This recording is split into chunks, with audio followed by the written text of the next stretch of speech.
Meus caros amigos, seguidores e perseguidores, olha, vocês sabem que eu gosto de cachorro de trabalho. Cachorro tem que ter uma finalidade, tem que ter um propósito, cara, porque senão fica um negócio esquisito, né? E uma das raças que eu mais gosto e que nós vamos falar especificamente dessa raça é o Australian Shepherd. E tem muita gente criando esses animais profissionalmente para servirem em suas atividades econômicas no campo. Vocês sabem que eu defendo que criar é preservar e o campo é, para mim, o melhor lugar que se tem para criar. Eu estou aqui com as duas pioneiras dessa raça no Brasil, a Bia, não nessa ordem, e a Márcia Bertero. Muito obrigado por vocês duas estarem aqui. Muito prazer, muito E eu quero saber quem que vai me responder por que Australian Shepherd. Porque nós escolhemos criar Australian Shepherd? É. É uma história de vida. Eu pensei que eu sempre quis ter um cachorro meu. Meu pai tinha pastor alemão, Fox Paulistinha, que antigamente era Fox Paulistinha. O Brazilian Terrier. Agora Terrier brasileiro. Terrier brasileiro e tal. E tínhamos vira-lata. Quando os meus filhos eram pequenos, tínhamos o Dachshund, que era um pequenininho, porque a Bia foi um dia bebê ainda. A Bia já foi pequenininha. Já foi. Tá. Ela estava sentadinha no carro e um dálmata foi lamber a carinha dela, ela se assustou, ficou com medo de cachorro. Então, para tirar o medo dela, eu ganhei um Dachshund de uma amiga que criava. E foi assim que a Bia começou a se interessar pelos cachorrinhos. Bom, aí a vida foi correndo e meu filho mais velho, que hoje é americano, mora nos Estados Unidos, casou. E o quarto dele ficou vazio, o armário vazio. Eu pensei, meu Deus, agora é a hora. Eu vou buscar o meu cachorro. E aí, como eu sou do tempo antigo, dos livros, Sim. Uma amiga minha me deu um livro de presente que era assim, The Perfect Puppy. E eu comecei a ler o livro, e o livro trazia 64 raças, com todas as características de cada raça. E eu fui vendo um por um dos cachorros. Que legal. Eu não sou intelectual. Você lembra quando foi isso aí do livro? Sim, foi em 1997, 8, por aí. Foi antes. Sabe por que eu estou te falando que foi antes? Porque você foi no meu 1987. 87. Isso, exatamente. Tá vendo como eu sei da sua vida? Sabe mesmo. Nossa, que cuidado. problema. Você foi no canil dele? Foi. Quando você trouxe o seu primeiro cachorro, você entrou no meu canil achando que era o canil do Razeira. Você entrou, a gente conversou. Como que você me ignorou até então? Eu tinha Border e tinha Claro, o Cattle Dog. eu comecei a treinar os meus dois, meu casal de pastor australiano, o Colt e a Sara, com o Hélio Lima. Com o Elião. O Helião. E eu comecei vendo os Borders treinando na praça, no Parque Ibirapuera, no Parque Vila Lobos, porque o primeiro casal que eu trouxe, eu não conhecia a raça. Não, mas vamos voltar, não vou deixar você se perder não. Você estava falando, então, assim, eu tinha um Perfect Puppy. Eu percebi que eu estava muito interessada em 5 raças. Pastor alemão, o Golden, o Labrador, o Brittany e o Australian Shepherd. O que é o Brittany? É o bretão... O Spaniel bretão? É. É um cocker metido. Isso mesmo. Mas ele é um cachorro bonitinho. Sim. Magrinho. Mais pesado. Não, ele é mais pesadinho. Não. O Spaniel bretão, ele é mais fortinho que o cocker, não é? Mas ele é mais rústico, eu acho. Pois é, eu fiquei encantada com os dois, que não havia no Brasil, fui procurar no KCSP, procurei na CBKC, ninguém conhecia, então meu filho morava lá, eu fui para lá para conhecer a raça, porque eu não podia trazer uma raça para cá sem saber como é que era. E fui buscar onde meu filho morava, que era no estado de Indiana, os criadores da região. E fui buscar numa criadora chamada Debbie Tepp, que tinha um canil chamado Mill Creek, e eu fiquei encantada quando eu vi os Aí cachorros. com o Australian Shepherd. Com o Australian Shepherd, porque... O Australian Shepherd é Australian ou é América? Não, ele é feito nos Estados Unidos e ficaram encantados. O gado merino é aquele que tem um chifre largo assim? Isso, legal. isso. Legal. E aí os americanos ficaram encantados com os cachorros, porque eram bonitos e trabalhavam maravilhosamente bem o gado. E trabalhavam de uma maneira diferente do Collie, porque o Collie trabalha diferente do Australian. Sim. E os americanos então começaram a acasalar e a cristalizar, misturando com os Collies locais, por isso é que eles se chamam primos dos Borders, primos dos Collies, né? O Collie é o maior, o Australian é médio e o Quando você fala em Collie, você está falando do Smooth Collie? dos... O Alessi? Isso, da Lexi, exatamente. Famosa Alessi. Bom, foi assim que a história começou. Eu fiquei Uau. encantada, encomendei um cachorro e levei 2 anos na fila, esperando o meu cachorro, porque brasileiro não era muito conhecido e ela não sabia se devia me mandar o cachorro ou não. Eu disse, você não vai mandar, eu vou buscar e tal. No final, depois de 2 anos, ela me chamou, eu fui com a Bia e trouxe, encontrei o primeiro Australian e eu não vou esquecer. E quando eu vi o primeiro, ele já tinha 1 ano. Eu achei ele grande. Você achava que era um... Não, eu não Como é que chama disse. aquele pequenininho lá? O Shetland. Shetland. E ela disse, não, ele até não é grande, ele é um macho pequeno em relação ao tamanho da raça. Mas tudo bem, ele era lindo, maravilhoso. E foi esse o primeiro cachorro. E eu falei, mas eu preciso de uma fêmea. Ela disse, a fêmea, eu tenho uma fêmea, mas não é da minha linha de sangue, é uma linha de cross. É uma linha cross Aberto, né? aberta. Mas também eu não sabia muito bem como é que isso funcionava, eu não sabia, não era Manda aí que eu criadora. quero. Eu trouxe a Sara e o Colt, que ficaram, então, os pioneiros, né? Aqui, ó. Estão aqui. Você estava junto, Bia? Tava junto. E aí? Sua mãe deu muito trabalho lá para os caras?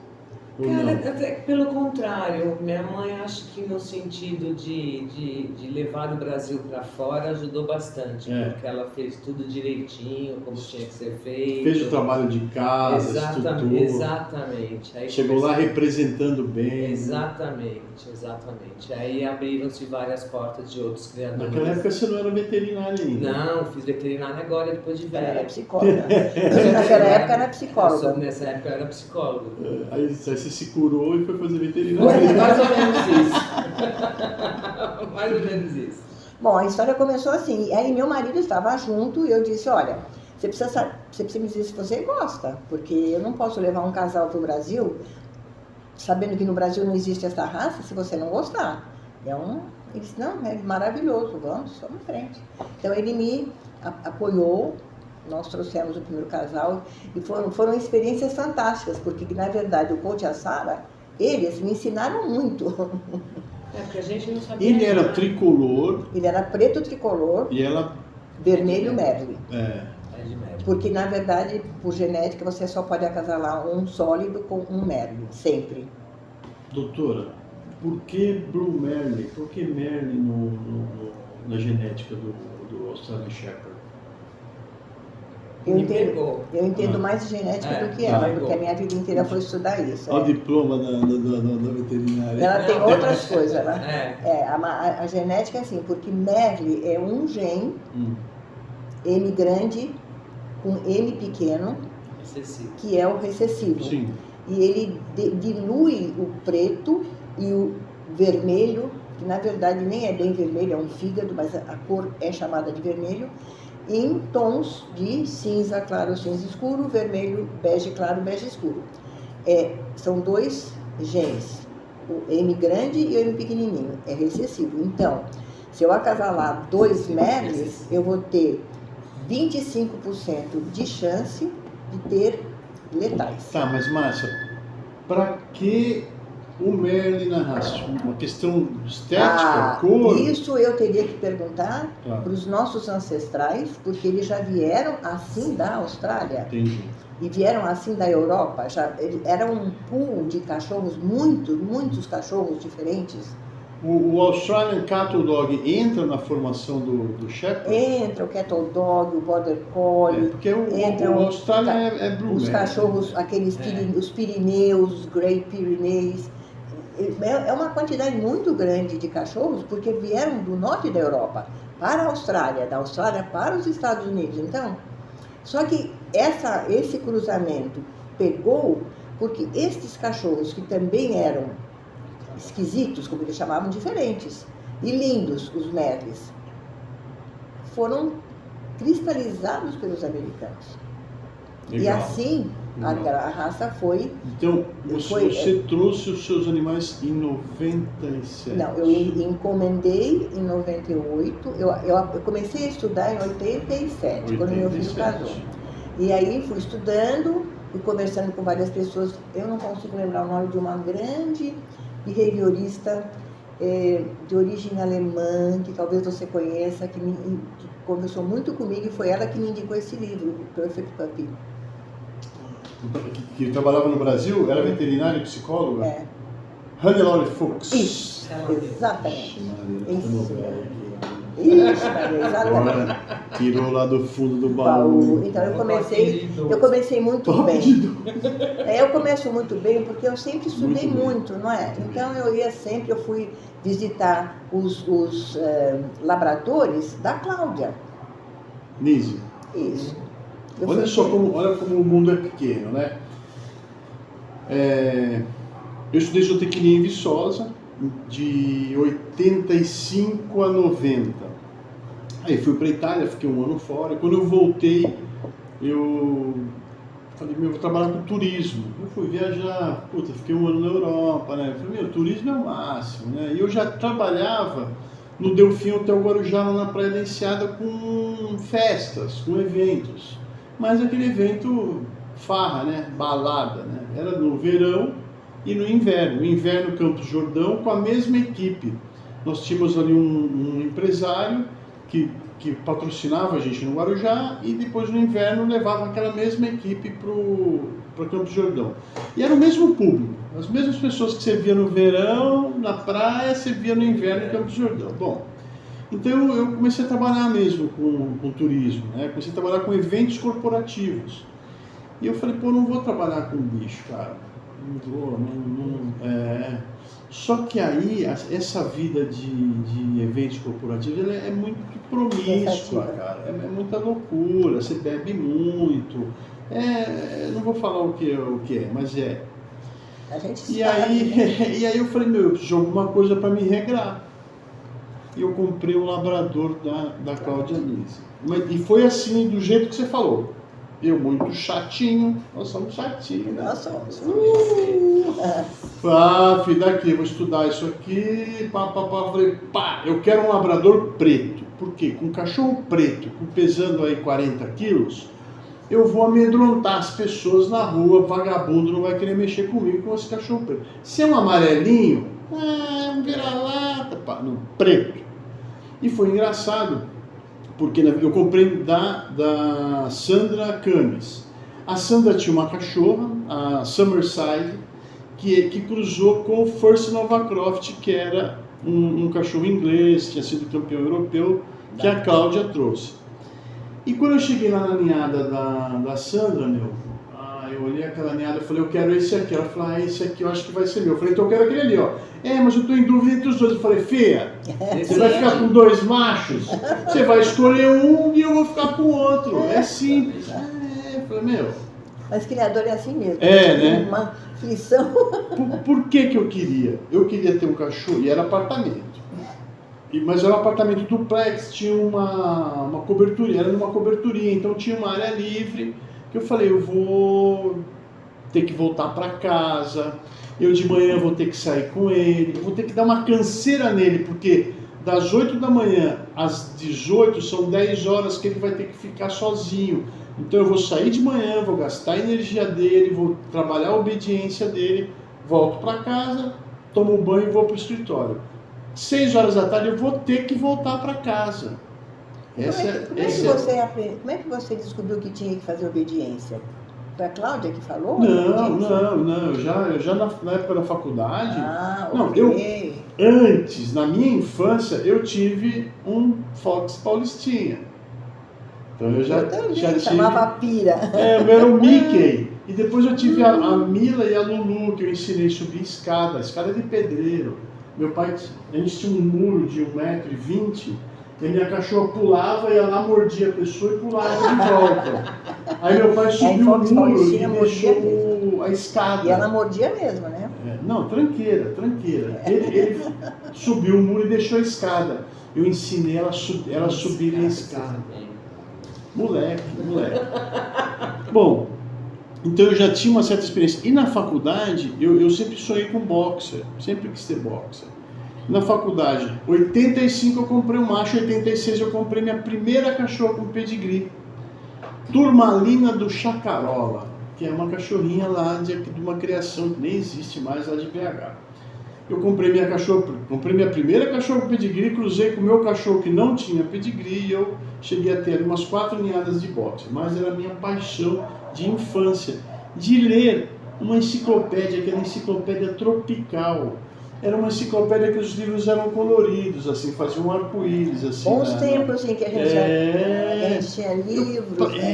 Eu olhava aquele catálogo e falava, meu, que cachorro maravilhoso, aquela estrutura, eu já achava o boxer, assim, uma estrutura maravilhosa. Se eu contar pra você está falando do boxer, eu tinha um tio, que era o irmão caçula do meu pai, que tinha boxer, com quem eu convivia, e que me mostrou, quando eu era menina, como a gente educava um cachorro, filhote, para não fazer xixi dentro de casa, pondo dentro de uma caixa de papelão grande, que ele fazia cheia de furinhos para respiração, para o cachorro ficar ali, porque cachorro não faz xixi na caixa. Não havia caixa de transporte.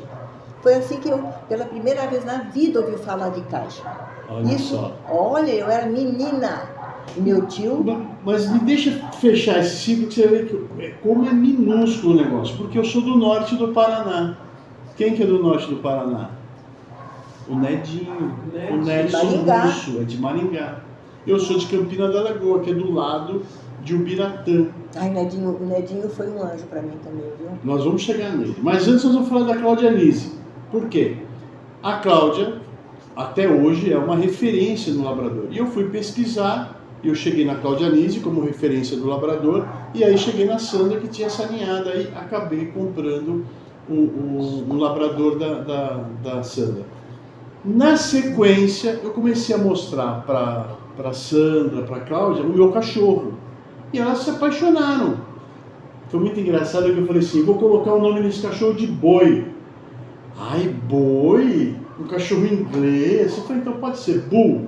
Ah, Bull pode. Boi não pode, Bull pode. Então tá bom, é Bull. Botei o nome dele de Bull. E elas se encantaram com a obediência desse cachorro. Esse cachorro com 6 meses eu andava com ele solto em São Paulo. Andava de bicicleta, depois ele com 1 ano. Treinador é treinador, né, querido? Treinador amador. Mas quem tem, meu amor. Aí aparece a doutora Mônica Grimaldi e a doutora Hannelore Fuchs. Ah, meu Deus. E aí vem conversar comigo e fala, você não quer treinar um cão guia de cego? Olá. E aí eu treinei um cachorro eu tô ficando, Pedro, você vai falando, eu vou arrepiando, e da né? Regina e o Luiz Augusto, que porque é Cláudia, uma família de cegos. Não pensa que foi simples a minha visita na Cláudia. Eu entrei e perguntei se ela tinha ninhada. Ela disse, não tenho ninhada. Por que você quer? Eu falei, eu expliquei a minha história. Eu estou com um filho casado, eu quero ter o meu cachorro, eu quero ter este prazer de conseguir fazer obediência, sabe? E ela disse assim, mas você não tem experiência. E aí começamos a conversar. E ela disse, mas dá muito trabalho criar. Começou a explicar como é que criava, tinha que fazer radiografia coxofemoral, mostrava os filmes. E eu já era professora de neolatinas, eu já tinha uma formação universitária, ainda não era psicóloga, mas já era formada, né? Então, eu fui perguntando, e a Cláudia foi se encantando também com as minhas perguntas. No final de quase 1 hora, ela disse, eu preciso te mostrar uma coisa. eu tenho ninhada. Eu não queria vender para você, mas agora eu quero. E fui ver a ninhada de 11 filhotinhos nossos, assim, aquelas cores maravilhosas. Mas enfim, eu estava só conhecendo, fui conhecer o Golden, do Golden Trip, fui conhecer os pastores alemães de Monte Kiev, nos Estados Unidos, já ouviu falar? Dos monges. Sim. Eu não me correspondi com os monges. Olha que legal. Porque eu queria um cachorro que fizesse obediência, que fosse companheiro, que fosse obediência, que fosse treinável, que fosse confiável, que fosse rápido. Eu tinha as minhas características. E aí eu li as características do pastor australiano no site do AKC. E aí começou a minha história com a minha criadora original. Olha que bacana, né? A Cláudia, sim, a Cláudia é uma referência mundial na ela me ensinou o que era coxa femoral, que eu não sabia, como fazia o OFA, Orthopedic Foundation for Animals, que eu faço até hoje, e que, infelizmente, você sabe... Não, então, mas eu te falar, ela é uma referência até hoje, então assim, ela seleciona, ela é super rigorosa e ela não queria vender um cachorro para você porque ela não te conhecia. Exatamente. E hoje em dia o negócio virou um comércio assim desenfreado, né? Eu acho até complicado eu falar sobre isso porque eu defendo a criação, né? Nós também defendemos a criação e não o comércio. Embora a gente saiba da importância do comércio, a criação em si, ela é muito profissional nesse sentido, mas ela exige muito esforço, muita dedicação, muito conhecimento de genética. Ela sabe tudo de cachorro, mas a genética ficou comigo, porque a gente não consegue estudar tudo. Eu tenho uma geneticista americana que fala comigo pelo vídeo em uma hora. Quem chegou, Nedinho? Você ou não? Minha história. Eu trouxe o casal. Essa história é muito interessante. Eu trouxe o casal. E eu, olhando para os meus cachorros, eu dizia, gente do céu, que loucura que eu fiz. Um pastor australiano, eu não sei, eu não sou de fazenda, eu não sou de boi, não tenho gado. Aí, eu falei com o Hélio, que era meu treinador de obediência, e eu disse, eu nunca vou conseguir treinar um cachorro de obediência como você faz. Eu queria matar o Hélio. Então, eu queria matar porque ele pegava o cachorro e fazia tudo, e eu queria fazer. De obediência. Então, aí ele dizia, calma, doutora, a senhora vai conseguir, deixa que vai, vamos devagar. Eu ia 3 vezes por semana na praça com ele, com os dois, um de cada lado.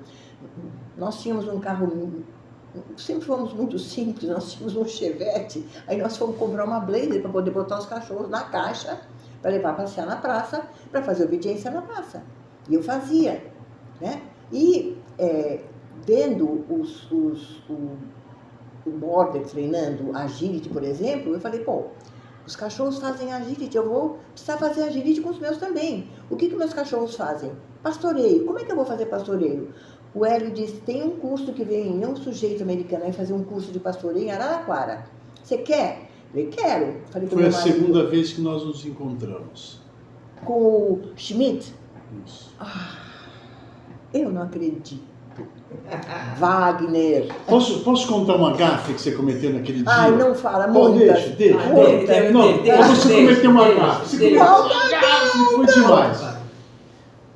O teu cachorro foi e tomou uma água de um cavalo. Você estava do meu lado. Você falou assim, não toma essa água, porque essa água tá suja.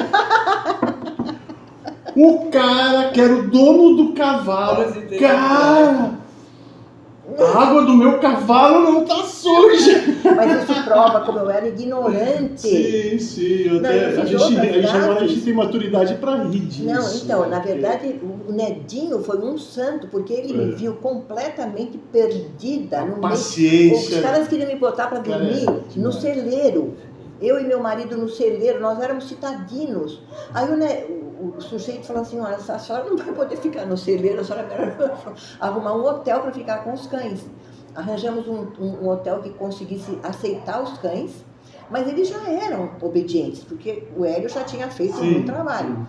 Eles não latiram, não fizeram xixi no quarto, ficaram nas caixas, foram elogiados no restaurante porque não mexiam em nada, e no campo O que eu fazia com 2 cachorros de pastoreio, eu, citadina. O Nedinho olhou os 2 cachorros e falou, esses cachorros são maravilhosos. Chegou, sabe o que eu ajudo a senhora? Eu falei, eu quero, quem é você? Eu sou o Nedinho, eu sou treinador de cachorro de pastoreio. Eu falei, eu não sei o que fazer, eu vim aqui para aprender, mas eu estou morrendo de vergonha. Eu não sabia o que era trazer, empurrar, os borders fazem o circuito, né? Pelo apito. Os borders são buscadores, né? Eles trazem o rebanho. Não, eles pro empurram condutor. também. Sim, mas eles ficam isso de aí depois longe. do drive. Eu não sabia o que era porteira, eu não sabia o que era fechar o saco, não sabia nada, né?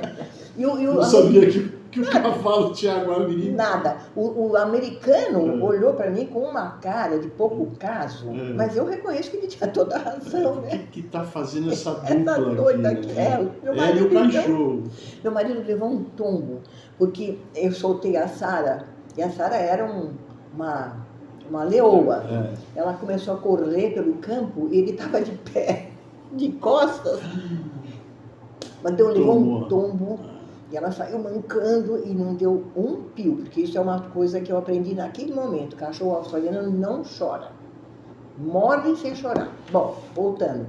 O Schmidt tinha aquela corda longa, que era para fazer o teste se o cachorro tinha instinto de pastoreio. Lembra disso? Sim, sim. Então, foram fazer da Sara e do Colt. O Colt se abaixou, o Nedinho que fez para mim, não fui eu, né? Eu só fiquei olhando. Mas pelo menos eu aprendi, viu? Aprendi muito naquele dia, aprendi horrores naquele dia. E o Colt tinha instinto de pastoreio e a Sara de... Como é que se diz isso, Bia? De... Dispersar completamente. Espalha rebanho. Espalha rebanho. E ela era uma cross, era uma linha cruzada Nesse fora, dia, né? eu vi uma cena maravilhosa, que acho que era ele que tinha trazido uma cadelinha de border da Holanda, 4 meses, e ele soltou essa cachorrinha para fazer o teste de ovelha. Você põe meia dúzia de ovelhas no redondel e solta o cachorro. Cachorrinha de 4 meses, ela deu a volta, 180 graus, foi lá e deitou, todo mundo... Que é genética, né? E tem gente que acha que não, genética é bobagem, eu não gosto de raça, eu não confio. Não, a raça é só para o ego do ser humano. Olha aqui a raça, isso aqui é cachorro criado aqui. Isso é raça. Mostra isso aí. Isso aqui depois a gente vai colar aí na edição. Explica o que Shepherd. O que ele está fazendo aqui? Ele está pressionando o bovino. Ele pesa quanto, o Shepherd? 28 no máximo. E esse aqui uns 500 quilos, 600 quilos. Essa fotografia é uma fotografia que ganhou um prêmio nos Estados Unidos. Isso é uma folhinha americana. Veja aí o ano. Que legal, que legal. Olha aí, ó. Folhinha de 2013. Tá vendo? É uma folhinha que a gente ganhou essa foto. Por quê? Você lembra o nome dessa raça aqui? Eu não sabia disso. Esse aqui é o... Mas enfim, o Nedinho que tirou essa foto. E eu disse, vamos mandar a foto, porque essa foto é maravilhosa. E esse cachorro nasceu na minha casa em São Paulo, nunca tinha visto um boi. Vou fazer uma propaganda do Nedinho. Nedson Busso. A última vez que eu fui na casa do Nedinho, do Canil Bratislava, lá em Maringá. O Nedinho, a última vez que eu fui na casa dele, ele tinha ele vai chorar quando ele for ver o vídeo, viu? Olha, ele tinha ovelha, boi e gansos. Isso. Ele tinha Australian Shepherd, Australian Cattle Dog, Border Collie e Kelpie. Uhum. E eu não me lembro agora... Ele tinha boxer também. Eu acho que não... Ele tinha um boxer branco.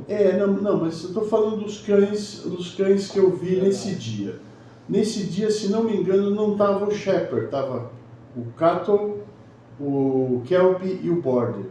Ele soltou aqueles 3 grupos num piquete, chegou para mim e falou assim, você quer qual aonde? Eu falei assim, você manda o Kelpie que o Kelpie é mais quente, queria deixar o Nedinho na saia justa, né? Eu falei, quero ver o Kelpie lá no gancho. Aí ele, pip, e os 3 cachorros ali deitados. Saiu o Kelp, foi lá, deitou do lado dos gansos, ele mandou... Do Kelp. E agora? Eu falei, manda o Cato nas ovelhas. Eu querendo inverter totalmente o que seria natural fazer. Mandou o ACD, foi lá e colou nas ovelhas. Falei, o border aí no boi, né, meu? Qualquer coisa. Ele manipulou os 3 rebanhos na ordem que eu falei. Com apito? Com apito. Na ordem que eu falei, ele movimentou esses 3 rebanhos e passou na porteira. Os gansos, as ovelhas e depois os bovinos. E você ficou de boca aberta. Não deixei o Nedinho de saia justa. Nada. Ele é maravilhoso com os bichos. E aí ele, nesse seminário que ele me ajudou, ele falou, eu quero essa fêmea. Eu falei, essa fêmea eu não posso dar. Infelizmente não, mas eu vou. Filhinha da mamãe. Você. Não, era um casal, né? Eu disse, não, mas você vai ter cachorro meu.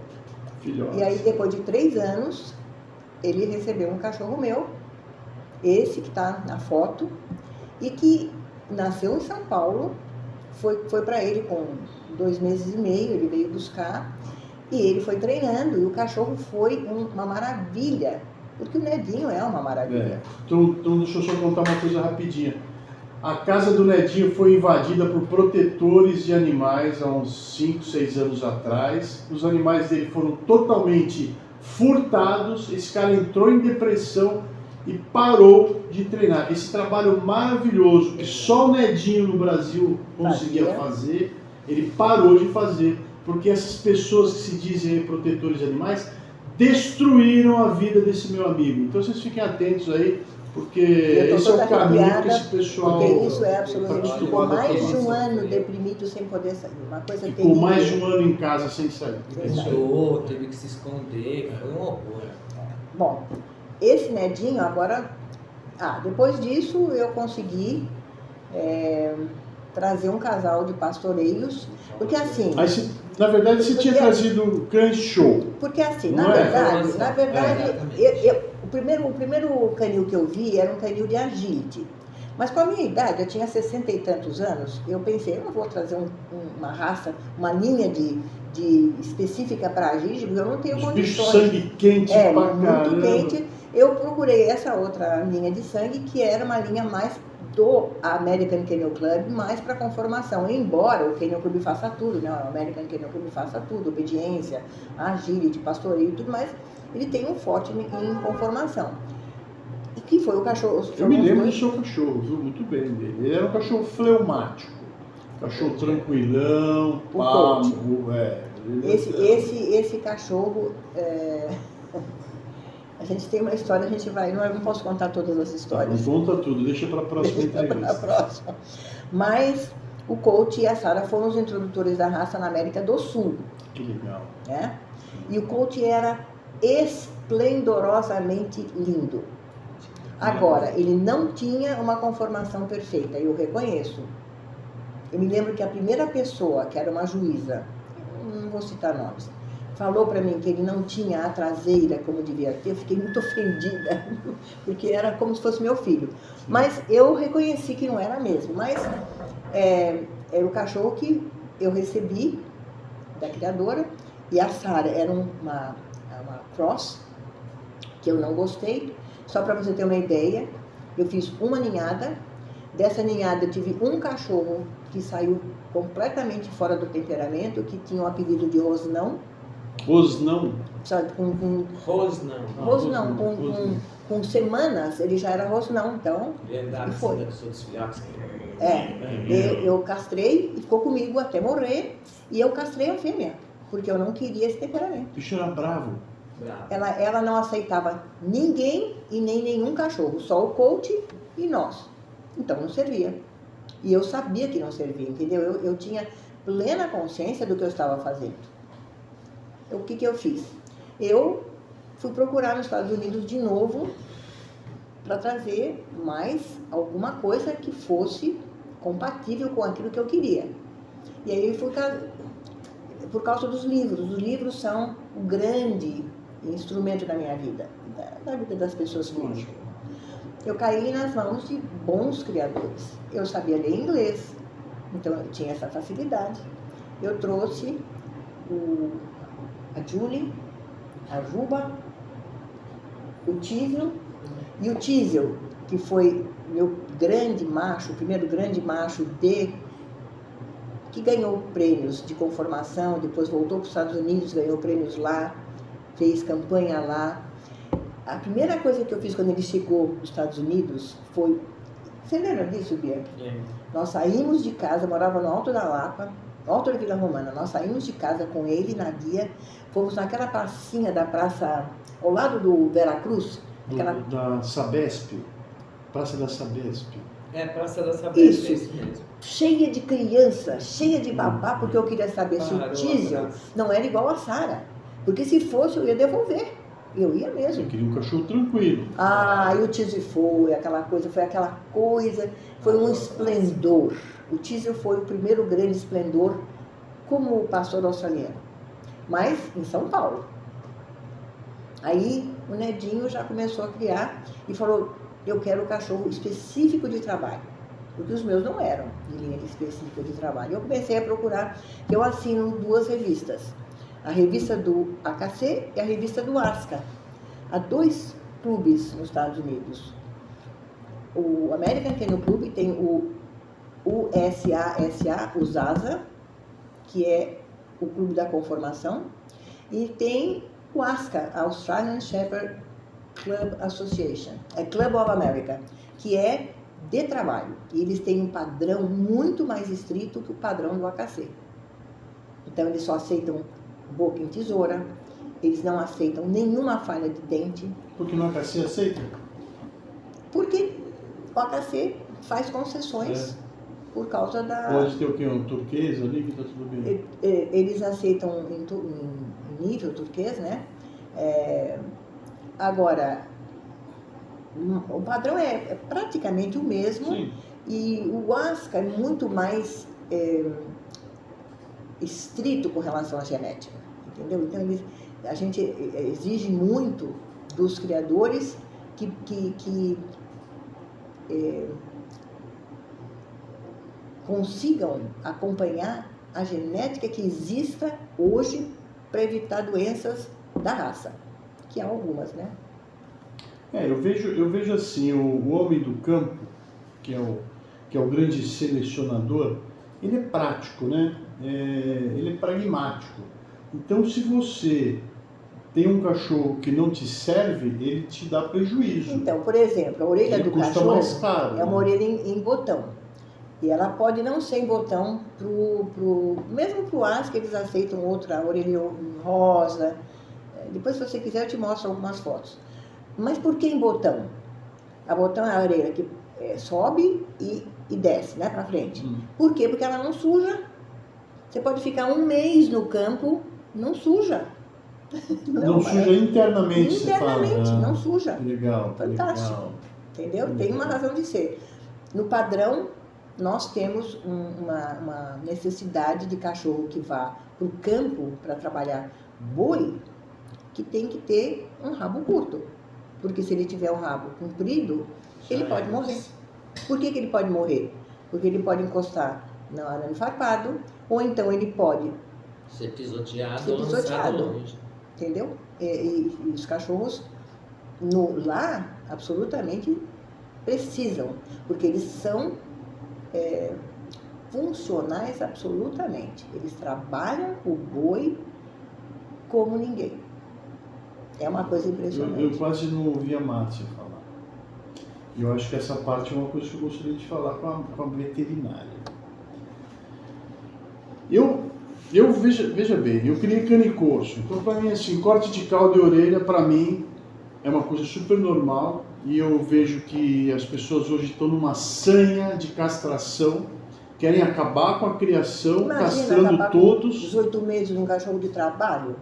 Não, olha a minha linha de raciocínio. Você tem que castrar todos os cães de raça, porque você quer acabar com a criação de fundo de quintal, que se você vender um cachorro inteiro para uma pessoa, essa pessoa vai se tornar um criador. Isso aí para mim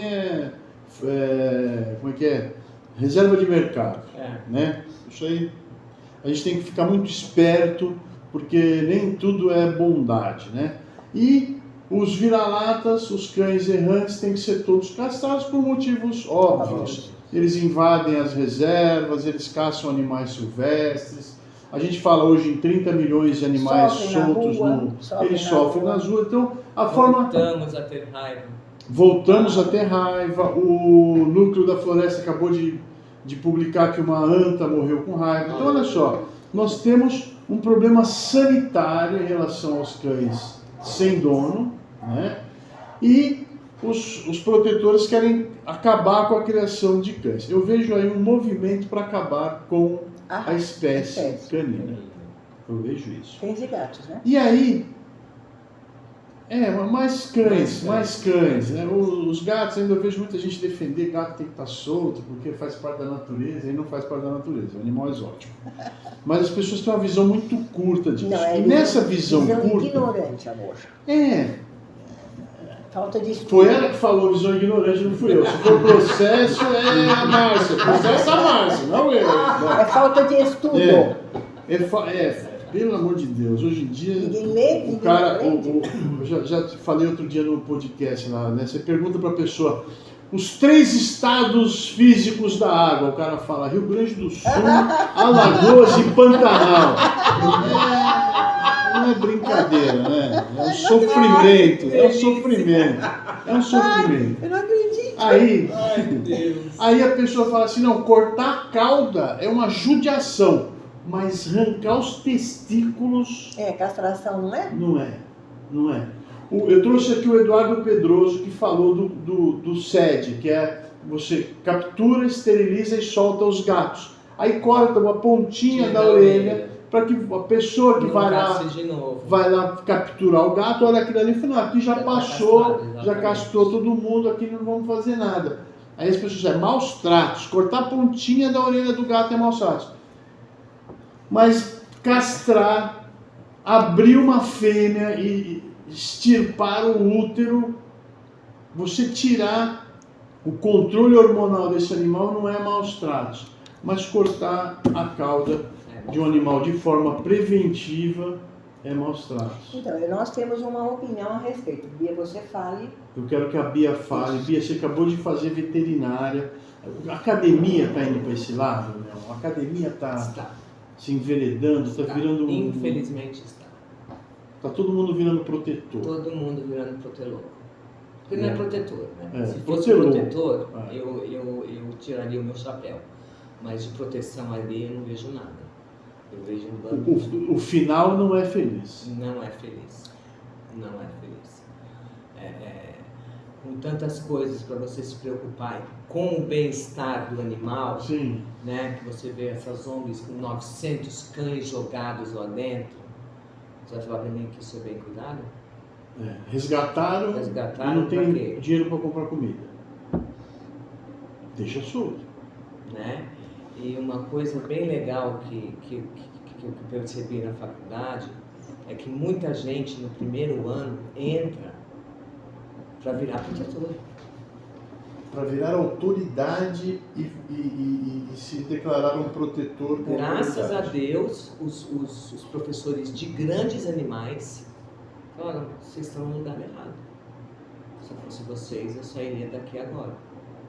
Porque o que vocês estão querendo é acabar com a criação e com o direito do ser humano conviver com cães e animais de raça.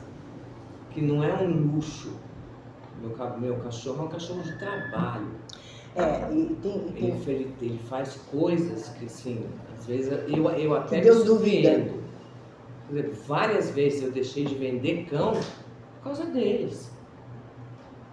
Os bichos olhavam para a cara do cidadão e ficava um perto. Verdade. Juro eles selecionavam os clientes. Juro por Deus. Porque o que ela está falando é importante. Eles não são só pastoreiros. Não. Eles são especiais. São especiais. Eles fazem, além de tudo que eu falei, obediência, agility, pastoreio de gado, pastoreio de ovelha, de ganso, tudo isso, eles são tão sensíveis que eles fazem terapia. Isso é papo de criador, mas todos os cães são especiais. Até o caramelo lá é especial. Mas você sabe Aí forçou a você amizade. sabe, né? não, mas é verdade. rompeu o vínculo. Sabe, Assim, Wagner? a minha paixão por cães começou com 3 vira-latas. É. Sim, sim. Agora, me pergunta hoje o que eu quero da minha vida. Eu quero os meus Australians. Ai! Você quer animais com características definidas, Temperamento definido. enquadradas em uma raça. Exatamente. São anos e anos e anos de genética, de estudo, de trabalho. Não é uma brincadeira. Vou te contar uma coisa assim bem peculiar. Eu tenho na minha casa 4 cães. Eu tenho um Malinois, eu tenho uma Bulldog campeira, que nós chamamos de Bulldog. Bulldog. Eu tenho um Chihuahua e eu tenho um vira-lata. Os meus 3 cães de raça vêm de excelentes criadores. E o vira-lata eu achei no lixão. O desgraçado do vira-lata é o único que caça. Acredito. E assim, todos os outros são respeitadores. Eu falo, você não pode fazer isso. O vira-lata vai lá e faz, cara. Ele caça Os passarinho. nossos também caçam. Ele caça. Não, mas veja bem, Márcia, eu não estou dizendo. Eu tô brincando. Eu poderia ensinar o meu chihuahua a caçar. Eu poderia ensinar a minha bulldog a caçar. Mas eu ensino os meus cães a não caçarem. Porque eu tenho animais silvestres. Eu tenho 11 espécies de animais na minha casa. Então, se eu estou alimentando uma coruja, cai um rato no chão, a minha Malinois fica lambendo os beiços, olha para mim, mas não pega. Se eu falar, pode pegar, ela come, engole o rato, mas ela não pega. Eu ponho um pintinho no nariz dela e ela fica com o pintinho lá no nariz dela. Mas o desgraçado do vira-lata matou, nos últimos 7 dias ele matou 2 saruês, 2 gambazinhos, jovenzinhos. Não matou galinha, foi o meu cabeça de ameixa que eu estava treinando para voar. E ele faz um voozinho assim meio de morcego, passou numa altura razoável, ele, pau! Ele deu uma mordida assim, soltou e olhou para mim. Ai, cara, você faz... Então, na verdade... Desculpa, o que eu não terminei de dizer é o seguinte, esse vira-lata não tem procedência, não tem um comportamento dentro, enquadrado em uma característica racial, enquadrável. Você não pode esperar determinadas coisas. Ele é um cara que está lá na genética dele caçar, e ele é um caçador, então e ele foge Você tem as várias espécies caninas, né, que vão fazer... raças caninas, perdão, que vão fazer os trabalhos variados que o homem precisa. Sim. Né? O retriever, o pastor alemão, o Malinois, o belga, são cachorros extraordinários. Você imaginou você castrar um cachorro desses 18 meses, depois de 18 meses, começando a fazer o trabalho? Castra, não pode mais, a genética vai para o lixo? Como? Essa tara, isso aí para mim é uma psicopatia. Você fez psicologia veterinária. Não é uma psicopatia isso? É uma psicopatia e assim, eu não entendo qual é o objetivo final dessas pessoas, o que realmente elas desejam, o que elas desejam, porque eu acho que elas não sabem o que elas desejam. Elas têm muita noção. Elas desejam que os cães errantes desapareçam. Isso é tudo culpa do criador de cão de raça. Pois é, você não vê um cão de raça na rua. Não tem nenhum nexo causal. Né? Então, vamos salvar os vira-latas. Não, vamos salvar a criação de cães de raça. Porque aí nós vamos entrar em cavalo, em boi, em ganso, em avestruz, em coruja, em serpente, em aranha. Então vamos acabar com o ecossistema. É isso. É esse o objetivo final. É mais ou menos isso. Mas isso é uma loucura.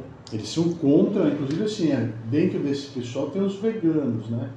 Que são contra a agroindústria. A cadeia. Não, eles são contra a cadeia. Como é que fala? A cadeia alimentar ali. Eles são contra a caça. Então, assim, a caça de quem? Ah, não, a onça pintada, cachorro, capivara, cancelaram a onça. Exatamente. Ai, tadinho, a cobra comeu o crocodilo. Filho, comeu, estava com fome. É a lei da sobrevivência. Não é que nem o homem que mata por prazer. Mata para comer. Não, mas mata por prazer também. Aí eu já vou discordar de você, mata por prazer. Se ele não tiver prazer, ele não mata.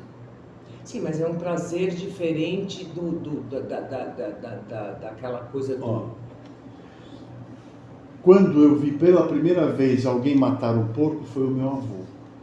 Isso aconteceu, que coisa maravilhosa. Não. A gente esperava com um pratinho, esperando o fígado. Meu avô matava um porco, era feio, ele gritava e tal. Só que a gente tinha uma memória positiva, Márcia.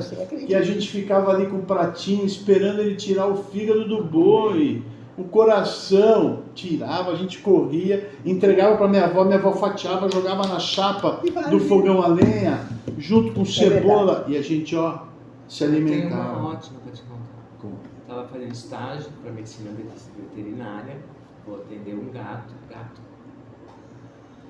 prostrado, magro, assim, nas últimas. Pó da rabiola. Pó da rabiola. Eu comecei a anamnese, e ela vira para mim e fala, não, meu gato não come proteína. Olha se não é uma psicopatia. Eu falei, como? Eu falei, eu ouvi errado, né? Porque o gato, ele só tem que comer proteína. Ele é um carnívoro estrito, acabou. Porque eu sou vegana. Problema seu, procure ajuda psicológica. Eu falei, olha, você ser vegano, ótimo para você, você é feliz assim, só que o seu gato está morrendo de fome, de inanição, porque ele não é vegano. Ele é um carnívoro estrito. Você está matando o seu bicho. Gente, que loucura. Um gato vegano. Pode ser uma coisa dessas.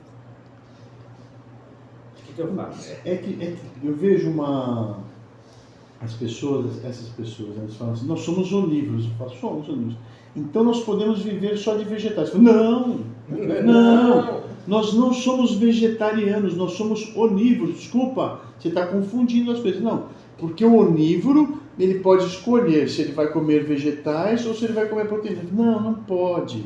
Ser onívoro é exatamente você ter que se alimentar de alimentações variadas. Então, na época, vai ter uma época que você vai se alimentar mais de vegetais e vai ter uma época que você vai se alimentar mais de proteína animal. Vai depender da sua geografia, vai depender da natureza na qual você está inserido.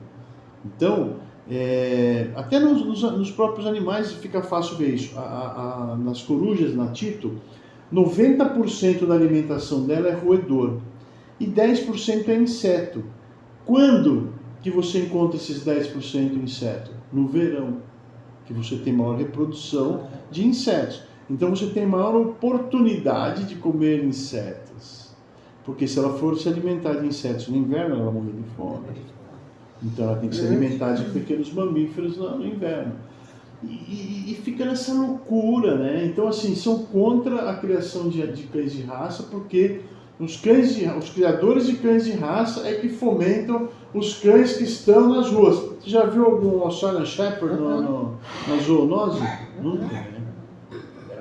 Você não tem, né, cachorro de raça solto na rua, não tem. Não tem. Até porque os protetores pegam rapidamente os cães de raça. E arruma dono. Às vezes nem é de raça, mas parece. Nós recebemos uma visita de uma específica que chegou a entrar no nosso portão, mas viu a nossa estrutura e disse que isso não me interessa. Não dá ibope. Não dá ibope, foi embora. Agora eu preciso falar. Diga. Voltando para os Diga nossos agora, astrônomos, eu preciso falar do Nedinho, que nós já falamos, mas eu preciso falar também de algumas outras pessoas. Antes, eu preciso falar que nós, como criadoras, também solicitamos que os nossos clientes que comprem cachorros para a função de companhia, de proteção, de terapia, sejam castrados. Depois de uma certa idade, os hormônios... Segundo recomendação veterinária. Exatamente. E também por quê? Porque a nossa raça, ela tem uma estrutura protocolar de acasalamentos que vem dos Estados Unidos, dos dois clubes americanos, o ASCA e o AKC, mas principalmente o ASCA, que pede para você criar, você tem que fazer determinados exames de saúde. Então eu tenho que fazer, a Cláudia me ensinou, o exame coxofemoral, para saber se não tem displasia, tem que fazer exame de olhos, isto aqui, não sei qual é. Daqui. Isto aqui, eu acabei de fazer em 10 cachorros meus, exame de olhos de um veterinário que vem e que faz todos os exames necessários para limpar aquele cachorro para a procriação. Ele não passará nenhuma doença de olho para os seus filhotes. Eu tenho que fazer alguns outros exames, e todos são exames custosos, não há no Brasil. O Brasil não faz todos. Isso aqui é um americano que veio aqui fazer. Nós não temos ainda todos os exames. Por quê? Porque não temos público para fazer os exames. E por que nós não temos público para fazer os exames? Por que aqui, no dia desse seminário, eu só consegui encontrar 10 pastores australianos, os meus? Por que os outros não foram? Eu não sei. Você sabe? Também não tem muitos, né? Não, tem. Agora tem bastante, né? Tem, mas é por isso que, inclusive, eu peço para as pessoas que não vão criar, se forem criar, tem que criar como tem que ser. Tem a coisa da recomendação, por exemplo, uma fêmea que não vai criar, vai ser um cão de companhia. Você tem riscos à saúde da fêmea, se essa fêmea não reproduzir até uma certa idade. Então a castração é recomendada. Até para o manejo desse tutor, que eu odeio essa palavra. Todo mundo tutor aqui, por favor. É o dono. É o dono, o pai, a mãe. Ir numa praça com o cachorro inteiro, você tem que ter um macetezinho. Sim. Você tem que saber que o teu cachorro vai querer falar. Você vai viajar, sua cachorra entra no cio. Ou você deixou ela em casa, ela entrou no cio, ou você levou ela junto com a viagem, ela entrou no cio. Exatamente. São duas situações bastante complicadas. Nós tivemos Agora, eu vou contar uma coisa rapidinho, que é sobre a minha criação de Border Collie. Minha criação de Border Collie foi muito curta. Eu comprei cães do André Camozzato, da American Border Collie Association, que é tipo aquela... A Huasca, que é muito rígida com os cães, são cães de trabalho, tem que passar pelos campeonatos, então eles têm que ser animais titulados, né? Eu tive toda essa preocupação, e quando eu fui cruzar, eu tinha 2 cadelinhas, quando eu fui cruzar lá com o André Camozzato, o melhor cachorro que ele tinha lá e tal. E aí eu me lembro que assim, eu tive 2 ninhadas, e as pessoas chegavam, olhavam para minha ninhada e falavam assim, não sei, eu queria um cachorro mais pintado. Olha, você demora uma década para você chegar à conclusão de que você tem ali o creme de la creme. E chega um desgraçado, olha para sua ninhada e fala, eu queria um cachorro mais pintadinho. Aí eu falei assim, mas se for esse o problema, a gente pinta o cachorro. E aí eu perdi os clientes, né? Eu tinha sangue muito quente. Hoje em dia eu só brinco. Não, eu tenho um problema com relação aos olhos azuis. As pessoas querem cachorro azul. Não tem um de um olho, de uma cor. Não, então eu digo... Tem, mas o temperamento dele é uma desgraça. Exatamente. Eu falo, gente, eu não sei qual é a cor dos olhos dos meus cachorros, dos meus filhotes. Eu não sei e não vou falar. Até porque quando eles nascem com o olho clarinho, depois que vai pigmentando. Também se ficar azul, eu não falo, porque as pessoas que vêm comprar e que vêm para comprar, se espantam. Nossa, tem olho azul? Tem, mas você não falou? Eu não falo. Você não vem comprar um cachorro porque ele tem olho azul. Mas, Márcia, o que nós estamos falando? Nós estamos falando de uma coisa muito séria que se chama mercado. Então, assim, eu vi que não havia mercado para o Border Collie que eu estava criando. Não tinha mercado. Como também não há mercado para o cachorro estrito de pastoreio. Não tem mercado. Sabe por quê? Para os cães. Porque os criadores de gado não Não querem o cachorro para trabalhar o gado. Eles querem um cachorro bonito, que é o border, que é o nosso... O border também é Berry, né? Sim. Eles querem o cachorro bonito Então, Merle, mais ou menos. para enfeitar. Não, mas tem. Não, mas na American Border Collie Association não tem. Mas Você tem basicamente cães Boston e pelo curto preto, e pelo... Black Tri. Assim, pode até ter um ou outro, mas a base o Asca, é o Boston. no nosso clube de trabalho, você tem as duas cores sólidas e as duas cores Merle, né? E são estritas, porque tem uma genética. Se você começar a ler, por exemplo, se você entrar num site de genética para entender um pouquinho da genética, você começa a arrepiar os cabelos, né? Porque é muito complicada, muito. Porque é uma genética difícil, por causa dos benditos Merle. Então, o que eu queria... E por isso que eu quero criação de fundo de quintal. Tá certo, tá certo. Então... Deixa eu só fazer um porém. Lógico. Todo cão pastor só pode começar a reproduzir depois de 24 meses de idade, que é quando a gente faz o coxo femoral e displasia de cotovelos, definitivo. Que idade tem seu cão? 9 meses. Ah, tá. Porque eu vou falar o quê? Vou bater boca com outro criador? Eu tô cruzando Merle com Merle para ter mais Merle. E aí vem os problemas do Merle. Opa! Surdez, cardiopatia. Que ideia fantástica você tá tendo esse dia eu tive que falar. Que ideia fantástica. Você é um gênio. Então, olha só. Nós vamos encerrar a nossa conversa. E eu queria antes, eu vou passar a palavra para vocês, mas antes eu queria dizer o seguinte. Existe uma coisa chamada mercado. E o mercado, ele não vai respeitar o nosso discurso. E muito menos discurso de protetor muito menos. Né? Se não respeita nós, que conhecemos o assunto, não vai respeitar quem não conhece o assunto. Então, assim, quando a gente acha que nós vamos criar leis que vão promover a boa criação, nós estamos... Na minha opinião, nós estamos acabando com a criação, porque só vai respeitar a lei o criador. E o criador entende muito mais do que o legislador.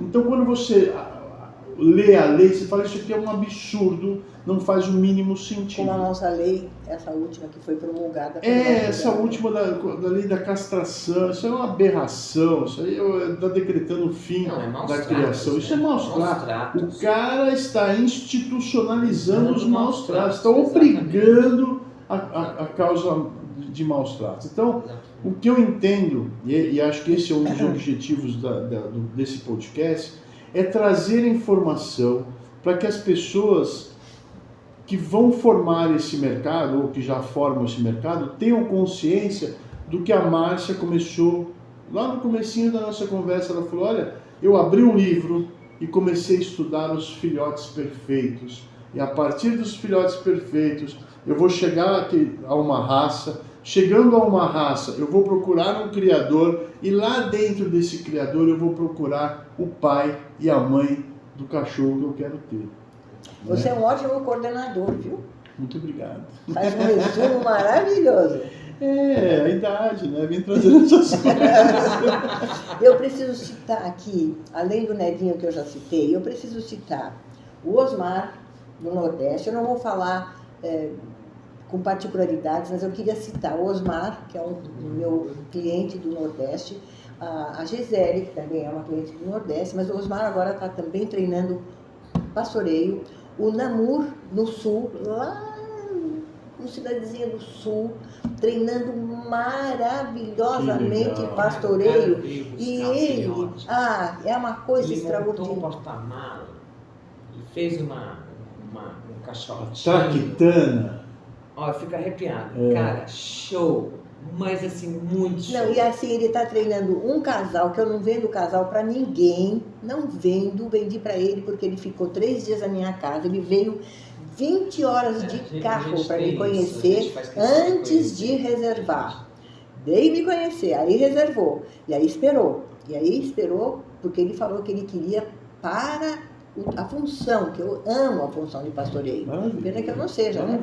Mas enfim, ele então está treinando e ele treina cavalo. Ele é uma maravilha. Ele fala do cavalo. Eu quero conhecer. É um espetáculo. O nome dele é Namur e a mulher é Carol. Quero ir lá visitá-lo. Mas é um espetáculo. Nossa, eles vão ficar... Olha, arrepiada. Por quê? Porque ele fala... A gente tem que tomar muito cuidado quando fala com o cavalo, porque o cavalo não esquece. O cavalo é muito sensível, embora seja grande, poderoso. E cachorro, nossa, esse cachorro, ele aprende com uma vez. Eu falo uma vez. E aprende, é impressionante. É o meu cachorrinho nascido em São Paulo, que também nunca viu gado, que está vendo lá e que tem o instinto. A tal genética, A tal né? genética, né? Você ensinar um cão pastor a pastorear é fácil. Não, eu digo difícil assim... você treinar um pitbull a ser bonzinho. Exatamente. A pastorear é complicado. E aí, esse é o Namur, o Osmar, e o Eduardo, que é o Eduardo Dias. E agora o Gilberto, que é um pupilo meu, que levou 2 cães, um casal, e comprou um, depois comprou outro, mudou para Londres, os cachorros ficaram 1 ano na minha casa e foram para Londres. Se inscreveram no Westminster Kennel Club. Que legal. Tá? Sabe como é que precisa para criar lá? Que tem que fazer todos os exames de saúde que você tem acessíveis para poder registrar a sua ninhada. Não é fantástico? Fantástico.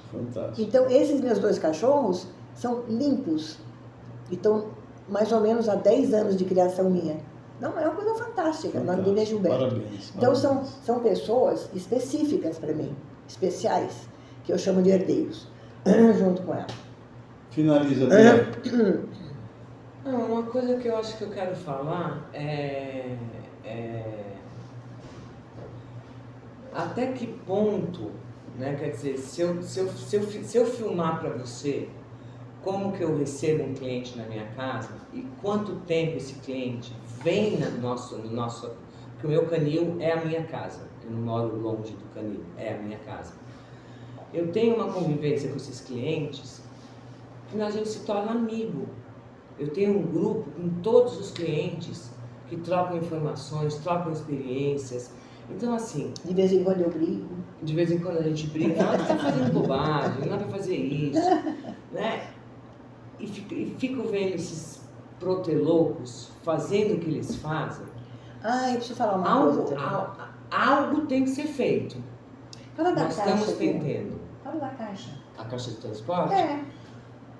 Todo cão, você sabe disso melhor do que eu, de médio para grande porte, se comer e sair correndo, ele pode ter uma torção gástrica. Então os meus cães comem na caixa. Desde pequenininho eu ponho uma caixinha no berçário, brinco na caixa, entro na caixa, saio na caixa. A caixa é tudo de bom. Se quiser brigar com o cachorro, prende no banheiro, prende no quarto. A caixa é só prazer. Nós temos um dormitório e um refeitório de caixas. Com ar-condicionado, meus cães. Que eu não tenho em casa. O meu irmão americano veio pro Brasil e fala, pô, os cachorros têm ar-condicionado e eu não. Você não precisa. Aquele quarto começa a latir e chama uma você não caixa. tem pelo, você não precisa disso. E conta por que a gente tirou. Eu tinha do meu site. Tive que tirar a caixa de transporte do site, porque é maus tratos.